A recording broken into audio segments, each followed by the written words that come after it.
Alright, selamat datang di Klinik Gratis Agile Campus edisi 11 Juli 2021. Dan tanpa panjang lebar, hari ini kita akan ada topik yang spesial sekali. Sebelumnya seperti biasa, Anda dipandu oleh saya Muhammad Taufik Alfius selaku Technical Consultant di Agile Campus, dan kita akan mendengarkan pemaparan dari Bung Rizky Syaiful selaku Principal Consultant di Agile Campus dan juga sebagai Culture and Engagement Lead di Altera. Acara ini dipersembahkan oleh Agile Campus. Pelajari lebih lanjut tentang Agile Campus di www.agilecampus.org. Alright, Bung Rizky Syaiful. Tema kita malam ini apa ini, Bung Rizky? Jadi ada pertanyaan nih dari Bung Ian. Katanya sih bakal seputar produk backlog ya, formatnya seperti apa. Jadi monggo kita dengar langsung nih dari Bung Ian. Thank you banget. Silakan. Iya, terima kasih nih sebelumnya Pak Mufid, Pak Rizky, sudah diberi kesempatan untuk bertanya. Perkenalkan saya Ian, dan kemarin saya minggu lalu mengikuti sesinya dari Pak Rizky dan Pak Mufid di kelas ini. Saya muncul pertanyaan ketika kita bahas tentang sprint, dan di dalam sprint itu biasanya produk itu kan punya produk backlog ya. Ketika kita bicara tentang produk backlog, apakah suatu produk backlog itu harus bersifat story level atau bahkan bisa di dalam task level ya? Oke. Kurang lebih pertanyaannya seperti itu sih. Sip. Thank you.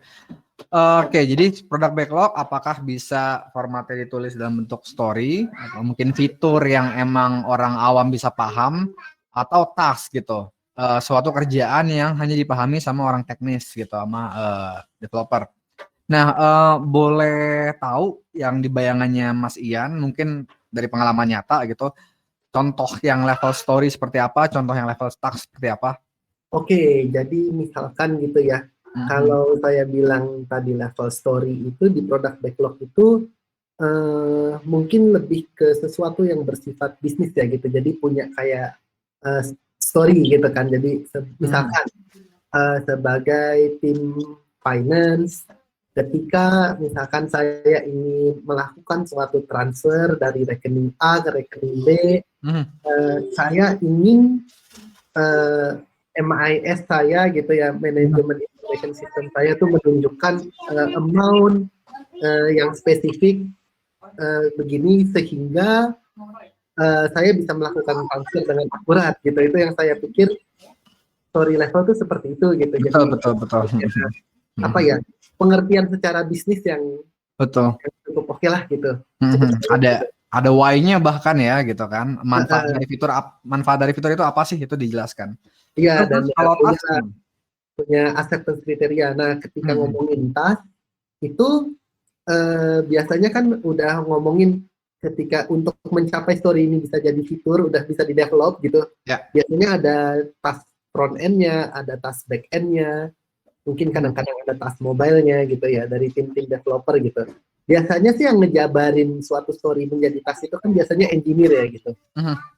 Cuman ternyata aku pernah melihat juga product manager yang membuatkan lagi task-tasknya gitu. Front end-nya itu bisa terlihat di web, habis itu bisa terlihat di mobile, habis itu back end-nya mendapatkan data dari mana gitu. Mendapatkan datanya misalkan dari database apa kurang lebih gitu-gitu. Cuman yang ngejabarin itu sesuai pemahamannya si product manager aja. Jadi dia nggak bisa gambarin technical diagramnya misalkan gitu. Cuman dia ngejabarin butuh mobile, butuh front end, butuh back end gitu. Ya. Oke. Sip. Thank you. Oke. Ya. Jadi langsung ke jawaban berarti ya. Ya, mungkin sebelumnya biar kita nggak keluar jalur, kita klarifikasi dulu. Ini kita mengasumsikan Scrum-nya religius dijalankan, begitu ya Bung Rizky Syaiful ya? Iya. Jadi kan pertanyaan Mas Ian ini bagaimana menurut pandangan Scrum gitu? Ya. Exactly. Silakan Bung Rizky. Thank you konteksnya gitu. Nah, jadi kalau dari jawabannya kalau dari contohnya Mas Ian tadi gitu, yang task itu tadi kan pertama Mas Ian bilang, bisa tampil di mobile, bisa tampil di web gitu kan ya. Nah, terus kalau dari sisi Terus ada juga deskripsi datanya, sumber datanya dari database mana gitu. Habis Nah, itu punya tombol apa gitu. punya Kalau tombol tombol apa kan gitu gitu. nanti ngapain gitu. Siap gitu. Nah, itu jawabannya boleh Oh, gitu. product Boleh. manajernya bikinin dari tas-tas itu. Boleh. Karena nggak tahu ya, aku ketika aku dengar yang dari Mas Ian deskripsikan, aku tuh nggak kebayang, bukan kebayang task yang level apa misalnya, riset CSS library gitu. Oh ya, nggak nyampe situ. Ya, atau bikin ERD diagram gitu. Jadi sesuatu yang emang hanya dipahami oleh developer dilakukan untuk bikin fiturnya jalan gitu, apa yang diminta jalan gitu. Itu aku nggak nemu gitu dari contohnya yang Mas Ian berikan. Kalau Hmm. yang aku bilang tadi gitu, level-level task yang emang sesuatu yang harus dilakuin supaya bisa fiturnya jadi jalan gitu kan, itu baru nggak baik ada di product backlog Oh ya. gitu. Mm-mm. Nah, eh sebenarnya ada dua tuh yang dari Mas Ian bilang tadi. Pertama, ada dua hal yang berbeda. Pertama itu adalah dia bisa tampil di mobile, dia bisa tampil di web gitu. Nah, kalau yang dia bisa tampil di mobile, dia bisa tampil di web, aku mau tanya ke Mas Ian, itu harusnya apply juga kan ya ke semua fitur yang dibuat gitu, nggak cuman kayak satu satu spesifik task atau stories di product backlog. Ya Harusnya sih. Ya, gitu kan bisa. ya. Oke. Oke. Ah. Mhm. Nah, berarti mungkin kalau kayak gitu sebenarnya dia punya tempat khusus nih di Scrum, Mas Ian. Harusnya bukan sebagai satu story atau satu task gitu ya. Tempatnya itu Mm-mm. adalah di definition of done gitu. Mm-mm. Jadi ada checklist, ada kriteria yang harus dipenuhi oleh semua fitur yang mau bisa dibilang selesai gitu. Nah, checklist itu bisa sesuatu yang datangnya dari atas ya, dalam hal ini berarti dari si product manager atau product owner ya gitu, yang Mm-mm. nentuin arah produk gitu, atau dari misalnya konvensi perusahaan organisasi. Oh, pokoknya kalau kita semua software yang kita buat harus ngikutin panduan desain seperti ini gitu.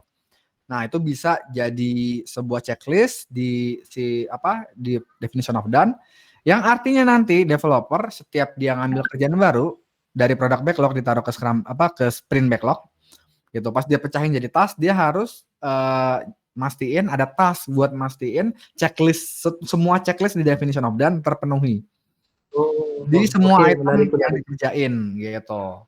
Nah, tapi mungkin konteksnya begini, bisa jadi itu jadi sebuah produk backlog item tersendiri kalau misalnya software itu belum ada versi mobile yang responsif misalnya kalau web ya.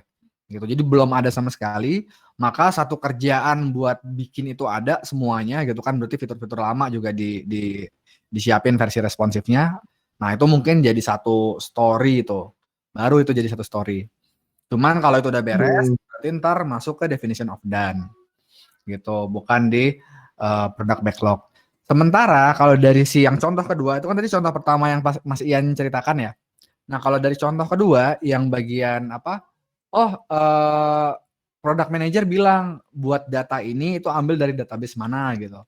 Nah, itu aku melihatnya lebih ke level detail dari requirement. Kebetulan product manajernya punya knowledge tentang database gitu.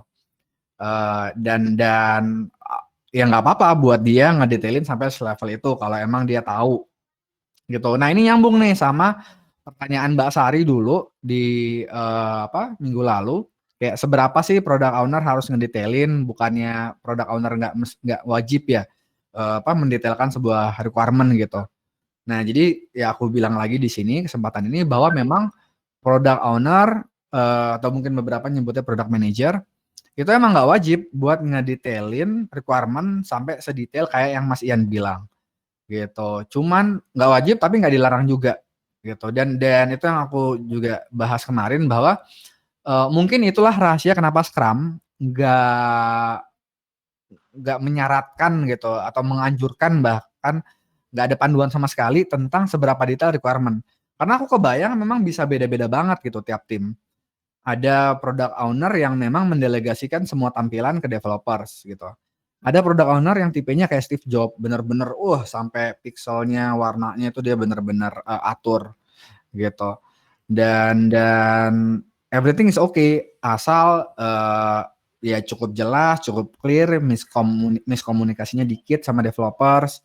Dan mungkin memang butuh beberapa sprint buat tahu untuk sebuah tim Scrum ya dengan kombinasi product owner si A dan developers yang PQR gitu, itu seberapa detail sih gitu. Itu mungkin butuh beberapa sprint buat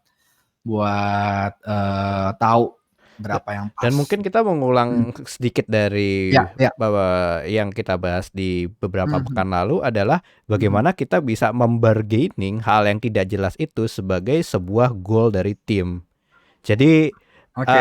semisal fitur pembuatan fitur bank transfer, mungkin terlalu mengawang. Mungkin fitur login gitu ya. Login fiturnya login gitu ya. Nah, penjelasannya hanya fitur login. Tidak ada penjelasan lebih detail lagi.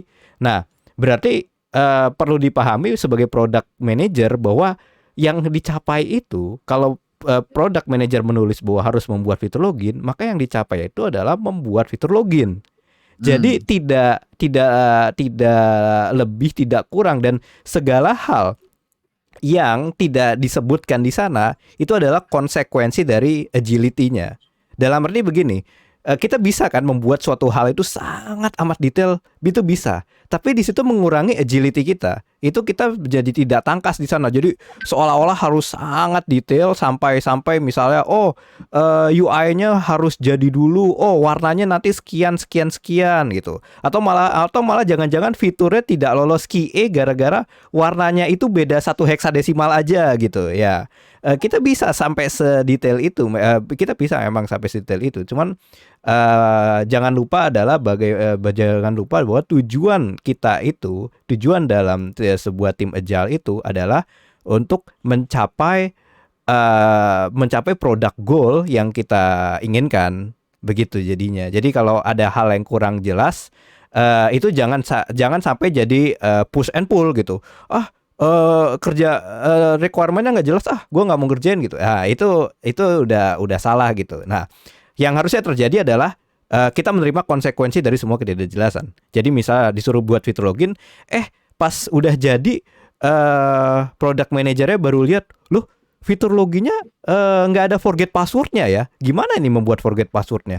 Lah itu tidak ada dalam requirement. Fungsinya adalah membuat fitur login aja. Dan barangkali ini ternyata loginnya hanya buat admin aja gitu ya, buat sistem internal, sehingga kalau mau ada forget password ya kita mau reset aja langsung dari backend-nya, dari database-nya. Developer bisa bantuin reset tanpa harus ngebikinin UI-nya. Ya kurang lebih seperti itu. Bahkan bisa dibikinin fitur login tanpa password mungkin ya. Benar Yang sekali. penting login. Oke. Bagaimana Bung Zulfikar Ian? Apakah penjelasan Bung Rizky Syaiful ini menjawab? Dan cukup menarik, ya cukup menjawab sih untuk sekarang ya. Jadi emang kita juga di dalam suatu story, kita juga punya tadi yang general namanya definition of done. Kita juga punya setiap story itu bisa kita kasih acceptance kriteria berarti ya gitu. Benar. Ya. Jadi mungkin aku sekalian share screen nih Pak Mufid. Oh silakan. Mungkin lebih cukup jelas lagi gitu. Jadi ini aku lagi share screen, gimana, sudah terlihatkah? Sudah ya. Oke, jadi ini yang sebenarnya dinamika aku pikir diincar oleh pencipta Scrum gitu, dinamika yang baik. Bahwa sebenarnya tujuan product backlog itu adalah ngasih transparansi ke setiap stakeholder. Oh, kita mau ngerjain apa sih ke depannya gitu. Terus kan stakeholder banyak pihak ya, dan banyak masing-masing punya kepentingan sama produk. Mereka dengan melihat product backlog jadi bisa tahu gitu, kelihatan antriannya. Oh, jadi yang harus dikerjain duluan yang ini gitu. Dan ya mereka dengan kayak gitu bisa nanya ke product owner, kenapa ini duluan gitu, emang apa alasannya, kenapa secara bisnis ini lebih bermanfaat. Nah, makanya tadi kan ada user story gitu, ada penjelasan why-nya, mungkin ada juga yang nerapin hitung-hitungan COD misalnya gitu. Nah, jadi bahwa yang diinginkan oleh Scrum itu adalah stakeholder. Ya memang setiap dia punya ide apapun, dia bisa nyaman omongin itu ke product owner gitu kan. Nah, product owner ntar bisa mengolah semua ide yang masuk, termasuk ide dia sendiri gitu kan, ke sebuah produk backlog nih gitu. Jadi antrian fitur-fitur yang akan dikerjakan, yang mana yang di atas tuh nilai bisnisnya paling tinggi gitu, dan dia udah punya alasan empirisnya gitu ya, pakai data gitu, hitung-hitungan akan hal tersebutnya gitu. Jadi skill yang penting buat seorang product owner itu adalah kemampuan risetnya ya, riset pengguna, riset user gitu, itu yang ntar kan menghasilkan data-data empiris gitu. Nah, ini yang makanya penjelasan aku tadi gitu, bahwa yang nggak boleh di Scrum mungkin kalau ini levelnya task banget, yang stakeholder pun juga nggak paham gitu kan, hanyalah satu batu loncatan buat ini lanjut, ini gambarnya nggak ada ya, gambar sprint backlog. Hanyalah satu batu loncatan buat menciptakan sebuah fitur gitu, hanya sebuah task gitu kan, itu maka nggak usah muncul di produk backlog gitu. Cuman bahwa antar item D ini misalnya gitu, itu ntar didetailkan secara detail, yaitu yang aku bilang bisa jadi sebuah tim butuh itu gitu. Ya kayak yang case yang Pak Mufid bilang, jadi ada kemungkinan ntar ada tim yang memang dia expect detail banget gitu, dan memang product owner-nya bersama timnya, ya lagi-lagi ya product owner nggak mesti sendirian, dia juga punya tim khusus gitu buat ngedetailin ini, itu bisa provide deskripsi yang detail, yang cukup detail buat developernya gitu. Itu yang aku nggak bisa bilang yang bagus seperti apa, tiap tim beda-beda gitu. Nah, itu yang ntar kan dikerjain sama mereka, karena dikerjain membuat real user ini dan juga bosnya dia bisa punya pandangan baru, bisa punya ide baru gitu. Yang ntar dia lempar lagi ke product owner. Product owner ntar olah lagi. Nah, ini kerjaan product backlog kan yang belum dikerjain doang kan, ya Mas Ian ya. Kalau udah beres dihilangin kan, dikeluarin gitu dari product backlog.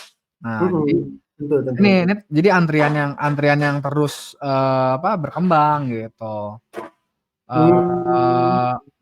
Makanya dia utamanya bahwa si stakeholder dia respect sama keputusan si product owner, karena dia bisa ngelihat si product backlog gitu. Maka kalau product backlog ini isinya task-task yang teknikal banget, ya jadi beda kan sama tujuan awal Scrum merancang si product backlog ini. Terima kasih banyak nih Pak Rizky, ilmunya mantap banget ini. Thank you. Aku kebayang juga akhirnya sih. Jadi sebenarnya mungkin kalau pertanyaan aku kembangin dikit ya. Iya. Minta waktunya sebentar. Itu ada dokumen, jadi kita punya dokumen, kita punya tiket. Jadi, bisa dibilang dokumennya ditulis kalau di tempat tuh pakai Confluence gitu. Terus ada pakai Jira bikin tiket developmentnya gitu. Nah, dokumen ini sifatnya bisnis, dilihat sama stakeholders tadi usernya gitu kan. Tapi di dalam si dokumen ini ada Jira tiket, dan Jira tiketnya itu udah bukan story lagi, udah task gitu, kecil-kecil. Oke. Di situ. Jadi kalau engineer, ketika mereka develop tasknya dan mereka ingin tahu kenapa sih gua harus bikin ini, dia pasti bisa relate ke dokumennya gitu. Tapi dokumennya secara bisnis. Tapi Jira tiketnya itu nggak ngekopas lagi apa yang ada di dokumen bisnis gitu. Karena itu cuma udah punyanya product owner sama engineer lead gitu. Jadi cuma sprint timnya doang gitu. Iya. Pengalaman aku sama Jira terbatas, tapi in general kayaknya aku dapat arahannya Mas Ian. Jadi sesuatu yang buat dapur, buat technical terpisah ya, sama antrian yang emang bisnis lihat gitu. Dan harusnya semua yang technical itu ada linknya ke si Andrian yang Bisnis. pure bisnis itu gitu. Sip, Iya. dia harusnya sih aman ke situ gitu. Oh, oke. Cuman iseng sedikit karena aku juga kebetulan punya sedikit pengalaman sama Jira. Kenapa nggak bikin Epic ya? Jadi buat yang Epic bisnis punya. itu ya yang buat yang bisnis formatnya Epic gitu. Nah, sisanya baru story sama task. Itu kenapa? Epicnya punya juga. Epic kan jadi roadmap ya gitu. Tapi Hmm. ketika roadmapnya di bentuknya udah nggak story lagi, itu jadi kumpulan task saja tuh gitu. Oke, ya aku nggak tahu juga penulisan Epic biasanya di sana gimana. Cuman ya sorry kesebut sedikit. Biasanya kalau di dunia software development kita sebut Epic itu kayak story yang besar gitu kan. Iya. Gede gitu. Ya entah mungkin juga kurang relevan. Cuman ya secara umum yang strategi yang tadi Bang Ian bilang bener kok. Oke, makasih banyak ya. Tapi secara sederhana, apakah ada konsekuensi bisnis lain kah dengan apa yang terjadi sekarang gitu?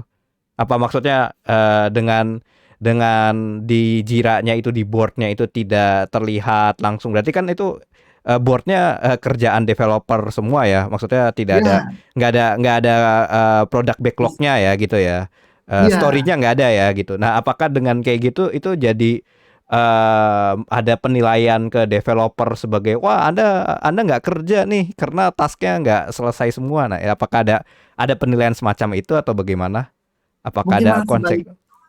Menarik, bahasan yang menarik nih. Ini mungkin malah yang sebaliknya. Ketika tiketnya itu levelnya story, itu story dilihat sama stakeholder kok nggak jalan-jalan nih dari development, dia in progress saja terus. Oke. Padahal di dalamnya kan ada beberapa task gitu. Yang beberapa task ini kalau udah selesai semua, udah di QA semua, barulah dia geser gitu. Oke. Nah, ketika dibikin jadi task, itu lebih kelihatan pergerakannya gitu, dari issue count-nya yang turun di breakdown gitu, itu lebih kelihatan. Kayaknya stakeholder tempat itu lagi ingin lihat itu gitu. Oke. Itu mungkin background story ya, kenapa terjadi gitu. Iya. Ada project kritikal lah gitu. Bung Rizky Syaiful, mungkin pertanyaan ini kita jawab sedikit aja ya. Kita extend mungkin sampai 5 menit ya. Karena ini sepertinya cukup menarik, harus kita tuntaskan nih Bung Rizky. Bagaimana Bung Rizky? Maksudnya apa nih yang lanjutannya? Iya, yang pertanyaan yang sekarang ini mengenai. Yang kedua atau yang sekarang? Oh bukan, yang sekarang ini, yang barusan ini. Iya. Oke. Ya. Bagaimana Bung Rizky melihatnya ini? Iya, kondisi kebetulan kritikal proyeknya, jadi pengen banget dapat visibility tentang progress ya dari setiap task gitu. Nah itu yang somehow bikin jadi di dalam product backlog ada task bukan user story gitu ya. Tapi apakah dari stakeholdernya itu oke begitu ngelihat burn-down chart? Oh ya tasknya dikerjain, kemudian burn-down chartnya wah turun terus gitu. Itu dari stakeholder sendiri oke melihat itu? Stakeholdernya sendiri, even CEO-nya sekarang itu seminggu sekali masuk ke dalam board untuk melihat. Terus itu bersama produknya dan bersama lead-nya, all the people responsible in the sprint, itu dia tanya, ini ada blocker apa, aku bisa bantu. Good. Dia bisa run through task by task gitu. Kebetulan punya background teknis. Ya, dia punya background teknis juga. Oke. Paham. Jadi CEO, CTO, sama VP product itu ikut semua di dalam 1 minggu sekali itu gitu. Untuk mantap. Oke. Sip. Ya, jadi kalau balik ke Scrum, gitu, di Scrum itu ada kok tetap disebut tentang burn down atau burn up gitu. Jadi sesuatu yang sebenarnya gak haram juga, baik di level sprint, berarti kan yang ngeliat task ya, pergerakan task gitu. Ataupun mungkin di level sebuah ngejar product goal. Jadi justru yang dilihat, kalau yang di level sprint kan kita ngelihat pergerakan per hari. Nah, kalau di sini ngelihat pergerakan per sprint gitu. Jadi setiap ada juga kan burn down yang levelnya kayak gitu. Nah ini bahkan yang di levelnya Mas Ian sampai level per hari itu ya. Meskipun ya datangnya seminggu sekali, cuman dia emang mantau pergerakan task beres enggaknya per hari gitu. Bahkan sampai situ ya. Iya, at least dia expect mungkin engineer dan QA bisa menyelesaikan satu task per hari karena levelnya udah task cukup kecil, itu harusnya pergerakannya bisa gitu sehari Menarik. gitu. Oke. Cukup menarik memang. Oke. So boleh banget, dan itu malah kan dianjurkan. Itu kan kenapa sekarang bilang sprint backlog itu harus transparan gitu, semua orang bisa lihat gitu. Kalau misalnya kita kerja WFO itu di kantor itu kayak ditaruh di papan tulis gitu kan, atau mungkin ada LCD buat nunjukin itu gitu. Semua bisa lihat, semua bisa ngaudit, semua bisa mantau. Kalau ada stuck atau apa kayak nggak turun-turun gitu kan, semua bisa lihat gitu. Jadi spiritnya itu oke, nggak masalah harusnya. Nah, balik lagi tuh, kayaknya cuman pendekatan produk backlognya malah jadi level task itu kayaknya nggak tepat gitu ya. Radikal banget ya. Dengan yang tadi gitu. Ya radikal banget sih nggak juga, cuman menghilangkan itu aja, menghilangkan benefit. Oh justru visibility stakeholder ngelihat kayak roadmap gedeannya yang tadi rencananya mau ditaruh di Confluence kan, ke dokumen itu sendiri gitu. Itu jadi hilang. Maksudnya kalau kayak banyak detail yang teknis, tas detail kan jadi ribet kan liatnya. Aku ngebayangin sebagai orang bisnis kayak gitu. Iya. Aku pengen yang kecil, yang clear gitu milestone-nya, fitur A, fitur B, fitur C gitu. Dengan user story tadi juga cukup oke gitu. Jadi harusnya tetap bisa kok bikin task burn down pas yang dengan rencana Mas Ian tadi ya, dipisah gitu kan. Pure yang di Jira beneran buat yang teknisnya harusnya tetap bisa kok. Mungkin aku sekalian share screen task burn down-nya, contoh. Kan quick aja ya Bung Rizky ya. Cepat. Oke. Itu task burn down di bawah sih kayaknya. Sprint backlog gitu. Ini kan jadi setiap item punya pecahan task-tasknya gitu. Scrum Guide bilang bisa dilihat oleh semua orang gitu. Dan ya ini contohnya misalnya si burn down ya, bahwa di awal diestimasi ada 28 task gitu yang udah dipecah-pecah, dan asumsinya di sini ukuran tasknya itu juga nggak jauh beda. Estimasi beres dikerjain sehari misalnya. Jadi kenapa? Karena kan mereka diakumulasi ya, ditambah di jumlah gitu. Kalau bobotnya beda-beda tentu kan jadi nggak transparan gitu, nggak relevan gitu. Nah terus itu yang ntar kalau beres ke tracking. Ini adalah yang merah ini yang belum beres gitu. Entah masih dikerjakan, entah belum dikerjakan tapi belum beres. Gitu. Kalau di tengah-tengah nambah jumlah tasnya boleh dong gitu ya. Nah, itu ntar di-update aja di sini ada penandanya gitu. Oh, ini di tengah-tengah ini nambah loh jumlahnya gitu. Bisa pakai notes, bisa pakai garis baru lagi, garis total task yang ada di board. Kan kelihatan ntar kalau misalnya nggak nambah berarti lurus gitu kan. Sampai sini kalau nambah berarti naik gitu. Nah, bisa juga itu harusnya sih oke. Harusnya nggak ada masalah. Oke. Sip. Semoga lancar Mas Ian. Iya, terima kasih banyak. Proyeknya katanya kan proyek kritikal. Luar biasa.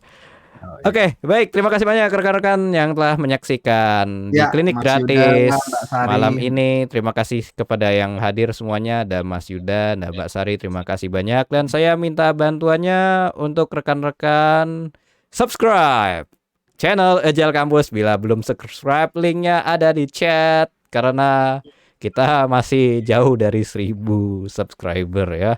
Perlu komen sama share juga ya Mas? Oh iya tentu saja. Kalau sudah lebih dari 1000 subscriber itu dewa algoritma katanya akan datang gitu ya. Oke. Ya.